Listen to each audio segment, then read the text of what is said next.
Case 623 by Danny Yu. Chapter 13. What? Are you saying he's... Oh, he's still male. Mostly.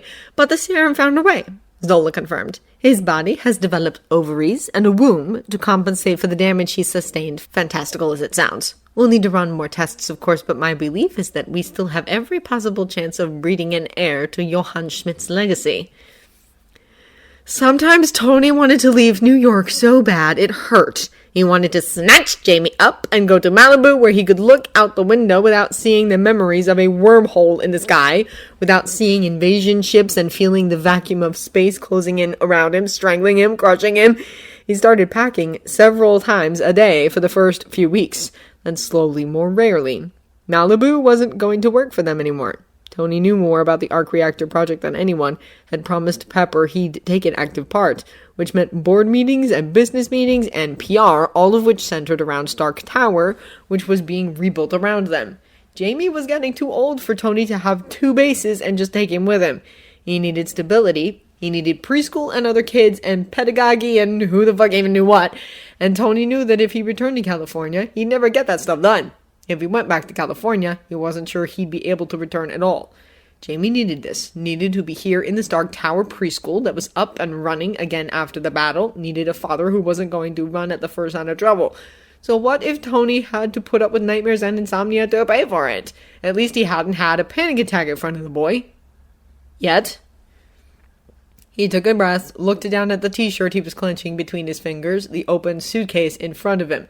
Slowly, he exhaled, keeping himself forcibly under control. Then he picked the clothes he'd managed to pack back up and kicked the suitcase back under the bed, shoved the shirts and underwear back in the closet, and walked out of his bedroom, making sure not to look at the windows. It was beautiful out. He knew that without looking. This time of the year in New York, there'd be a certain crispness in the air, and the trees would be turning red and gold and orange. It was beautiful out there, but he couldn't bring himself to look because all he'd see was a gaping wormhole and aliens swooping through the streets wrecking everything. "Sir," Jarvis said, "it is 4:25 p.m. If you want to pick young Master James up at the agreed-upon time, you should leave now." Tony nodded, took another breath, and wished he could get it in as deep as he'd been able to before the arc reactor. "Thanks, Jay," he said, voice sounding scratchy even to his own ears. He sighed, smoothed down his hair from where he'd been running his hands through it in agitation, and made for the elevator.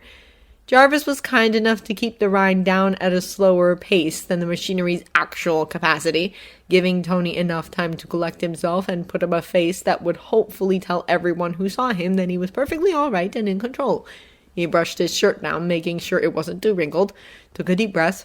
With an obnoxious little courtesy of Jarvis, the elevator door opened, and Tony stepped out onto the 30th floor, made his way through the brightly painted wardrobe with all the tiny cubbies for each child, shoes and tiny coats stacked everywhere. He made it through and into the hub of frantic activity that was the Stark Tower preschool. It was strangely soothing in some way he couldn't quite understand. The sudden noises so constant they turned into a blur, the chaotic nature of the whole space a buzz of activity. It was so unpredictable, but even with a pair of kids play fighting in a corner, it was nothing at all like a battle. This was life! In some way he wasn't sure he knew how to define. Maybe he should volunteer a few hours down here sometime. See if it was as soothing as a few minutes promised to be. "Danny!" Jamie shouted, pulling him out of whatever trance he'd been in. A moment later, the kid was barreling into him, and Tony snatched him up and gave him a tight hug. "Have a good day, buddy," he asked. Jamie nodded, all wide eyes and big smile, and started blabbering about building a double version of the Stark Tower and eating sandwiches and the million other little things that had made up his day, and Tony couldn't help but grin in response, at peace for the first time all day. Then his eyes widened. "Is Uncle Bruce cooking dinner?" he asked. Tony couldn't help but laugh, completely unsurprised that Jamie had taken to Bruce just as quickly as he had himself, giving him uncle status almost on sight, although for Jamie it seemed like more of a food thing and less of a science thing. "He was still in the lab when I headed down, I think," he said. "But maybe if you ask real nice." Jamie nodded again, very seriously this time. "I'll be very nice," he promised. "Making any friends yet?" Tony asked. Jamie shrugged. "A little," he said. "Maybe. Some of the kids are nice. Maria doesn't really like it. She likes it better when I only play with her. Tony made sure not to wince visibly, made a mental note to speak to Dr. Sanchez again. She'd said the whole imaginary friend gig would make Jamie more social, not less. Maria's going to have to learn to share, he said. Jamie bit his lip for a moment, head turned to the side. It wouldn't matter so much, except she has no one else to play with, he said. Tony ruffled his hair with a small grin and put him down. Go say goodbye to Miss... He grimaced, not sure. Miss Walker, he said, running off towards a harried-looking blonde woman. Miss Walker, he called. Miss Walker, Daddy's here. I'm going home. Miss Walker gave a quick wave, met Tony's eyes from the other side of the room, and nodded to assure him she'd seen him. She looked back down, picked a stark tab up from a nearby table, and pressed something or other. Tony guessed she was signing Jamie out or whatever. He didn't really know how that stuff worked, just stayed waiting in the chaos until Jamie came rushing back, grabbed his hand, and all but pulled him back towards the elevator. No vacation, Daddy, Jamie asked, and his voice was so hoarse it was barely more than a pitiful little whisper that made Tony want to wrap him up in even more blankets and just hold him close until the nasty tonsillitis went away. Well, this was another one of those things no one ever told you before you became a parent. The way your kid being sick was way worse than when you got sick yourself.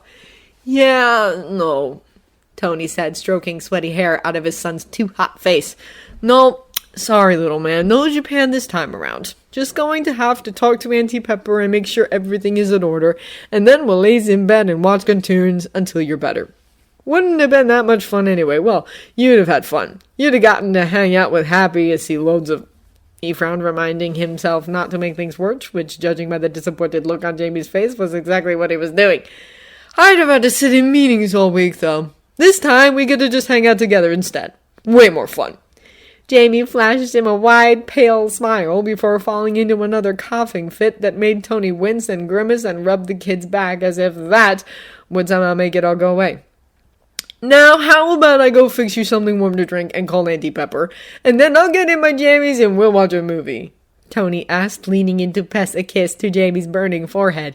Jamie nodded sleepily against him, and Tony gave in to the temptation to smooth an extra blanket over his tiny trembling form before making his way out of the room. Jarvis, call Pepper, he said, and find a recipe for something that's tasty and age-appropriate and helps with tonsillitis. Of course, sir, Jarvis said, playing the waiting tone for a moment as he dialed Pepper's phone. Tony glanced at the recipes Jarvis had pulled up on the nearest tallest screen, shook his head. No, I want all those positive effects. We're just going to combine them. Lemon, ginger, milk, buckwheat, honey. That should still work right. Do we have the ingredient? Good morning, Tony, Pepper greeted. Morning, Pep, Tony said, watching the screen in front of him as Jarvis wrote out the answer and in which cabinets he'd find the ingredients. Mostly in the fridge, as it turned out. Huh. How had he never realized there was ginger in the fridge? So, Jamie's sick and I'm not going to Japan. Pepper's face morphed into an expression of concern. Oh, Tony, is he going to be all right? Should be just fine, Tony said. Bruce says so anyway. But he's got tonsillitis and I can't leave him here. I need to... Oh, thank God, Pepper said. For a moment there, I thought it was something serious. She sighed, pulled on her stern face. Tony, you have to go. You know that. After the nuclear disaster, Japan is on the verge of changing their whole energy strategy. We have a very small window to get in on that, Tony. We need it. If we can get a contract with the Japanese government, our doors into Asia are open, and then it won't be long before Europe follows. Japan is key, Tony, but it's time sensitive. You know that. And you know that you're the only one who understands the project well enough to sell it to them. Tony ground his teeth, walked to the fridge, and got out milk, ginger, and lemon, found the honey in a cabinet. Pepper's face followed him to the closest projector. Tony, she said warningly. Jamie's sick, Pep. I can't just jet off to the other side of the world, he managed. He needs me here, Pep. He paused, sucked in a deep breath. If he didn't get himself under control, he'd end up ranting and raving about how Howard had never given a fuck when Tony caught a bug and how bad that had hurt. Tony, you're being that overbearing parent no one can stand, she said with a slight roll of her eyes. He's not as delicate as you're making him out to be. Tony cocked an eyebrow. Well, it's not like I can bring him with me when he's sick, and I don't have a babysitter, he said. Tony, you... Pepper looked behind him. Dr. Banner, good morning. How are your babysitting skills? Tony looked behind him to see Bruce in a pair of pajama pants and a t-shirt, glasses askew as he yawned. "Not really my profession," he said. He blinked. "Tony, you need a babysitter." Gritting his teeth, Tony shook his head. "No, I don't. I'm not going to Japan." Bruce gave him a long, considering look. "I could do it, you know. Jamie and I get along well enough. I've got medical experience." He shrugged in that way he had, making himself look smaller. "Yeah, if you want me to, that is. I mean, I'd understand if you—" He trailed off wincing, and Tony heard the insecurity all too well, saw the self-depreciation that flickered over his friend's face. "I trust you," Tony said. "You wouldn't hurt him. The other guy wouldn't hurt him. He sucked in a breath because he was kind of cornered here, wasn't he? Couldn't insist on staying without looking like he was going back on what he just said, and Bruce had been so hard to get out of his shell. "Let me go talk to Jamie first." However fine, excited even, Jamie had been at the prospect of hanging out with Uncle Bruce for a week, and however happy he'd seemed in their nightly video chats, Tony was still a mess of nerves when he returned to the tower, contract finalized and wrapped up. "Sir," Jarvis greeted when Tony stepped into the penthouse, "may I say it's a pleasure to have you back, and I might add that if you wish to see Master James, he's in the private biology lab with Dr. Banner."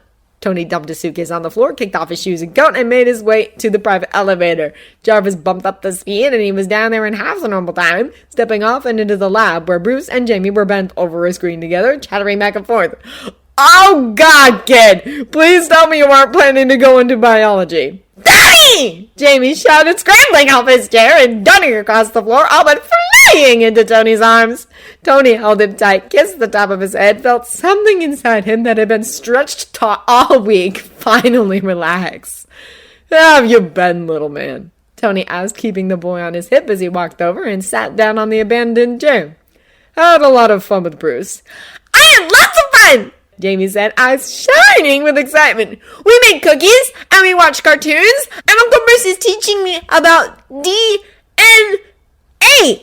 His pronunciation of that last bit was slow and uncertain, his forehead creasing in concentration as he said it. "But don't worry, Daddy, I still like building stuff way better." Tony felt a laugh bubble out of him, couldn't help but give Jamie's small body another squeeze. "Here's something interesting we discovered," Bruce said. Tony looked at him over Jamie's head, noted the fact that although Bruce's voice was light, his face was dead serious. "Seems Jamie here is a very special kid, because usually all little boys get something called an X from their mom and something called a Y from their dad. But Jamie here got a Y from his mom and his X from you." Tony cocked an eyebrow. "That's pretty rare, isn't it? XY females and accidental pregnancies." "Maybe not as rare as we generally think," Bruce said. "Most XY females don't know their XY." He shrugged. "It's not really anything important, just a fun fact we found out, right, Jamie?" Jamie nodded, flashing Tony a proud grin. "The Maria situation is getting a bit worrying, isn't it?" Bruce asked hours later, when Tony had tucked Jamie into bed and was more than ready to get to bed himself, just as soon as he'd had a nice glass of scotch and watched the news. Tony shrugged, pouring himself a couple of fingers. "It's weird, sure," he said, plopping down on the couch. "But I've spoken to an expert several times. She says there's nothing to worry about. He's perfectly fine." Bruce sighed. "She's probably right," he said. "I guess I tend to get paranoid when it comes to voices in people's heads." "Hey, you're good," Tony said, turning the TV on. "Plus, as far as I know, Jamie has never been exposed to gamma radiation. I've also never seen him turn green, except when I painted him myself 3 weeks ago, because he wanted to be Hulk for Halloween." Bruce let out a seemingly involuntary chuckle at that. "He does have some strange antibodies, though," he said then.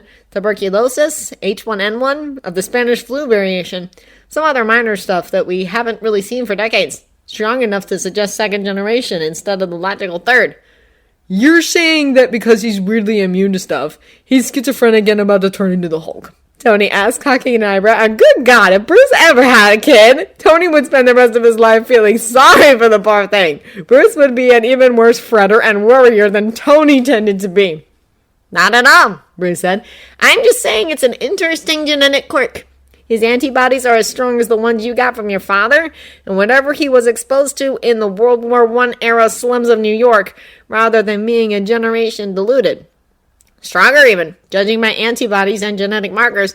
His other parent would statistically have to be a man of at least partly Celtic descent, and at least 95 years old.